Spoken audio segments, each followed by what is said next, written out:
বউ শ্বশুরকে এক ফ্রেমে আনলেন রাজীব, প্রশংসা নেটিজেনদের। দীর্ঘ ১৩ বছর প্রেম করার পর নির্মাতা আদনান আল রাজীবকে বিয়ে করেছেন অভিনেত্রী মেহজাবিন চৌধুরী। চলতি বছরের শুরুতেই বিয়ের পিঁড়িতে বসেন এই জুটি। ঢাকার অদূরের এক রিসোর্টে বসেছিল এই তারকা দম্পতির বিয়ের আসর, যেখানে উপস্থিত ছিলেন বর কনের পরিবারের সদস্য থেকে শুরু করে শোবিজাঙ্গনের তারকারাও। মেহজাবিন রাজীবের প্রেমের কথা ইন্ডাস্ট্রির কারোই অজানা ছিল না। এমনকি দুই পরিবারের মানুষও জানতেন তাদের সম্পর্কের বিষয়ে, যে কারণে এই তারকা জুটির বিয়েটাও হয়েছিল ধুমধাম করে বড় আয়োজনে। বিয়ের পর স্বামী স্ত্রী হিসেবে প্রথম ঈদ উদযাপন করেছেন মেহজাবিন ও রাজীব দম্পতি।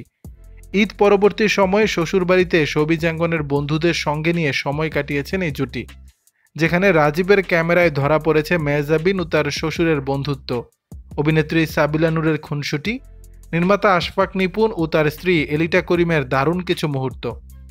পেশায় নির্মাতা আদনান আল রাজীব বরাবরই তার কাজের জন্য প্রশংসা কুড়িয়েছেন।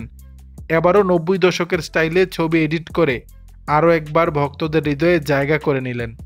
বিশেষ করে মেহজাবিনের সঙ্গে তার শ্বশুরের হাসি মুখের একটি ছবি নেটিজেনরাও ভালোবাসায় ভরিয়েছেন।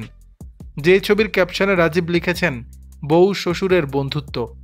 এদিন লাল শাড়িতে দেখা মিলেছে মেহজাবিনের, স্বামীর ক্যামেরায় একের পর এক ক্লিকে ধরা দিয়েছেন তিনি। তার সঙ্গে সাদা শাড়িতে দেখা মিলেছে সাবিলা নূরের।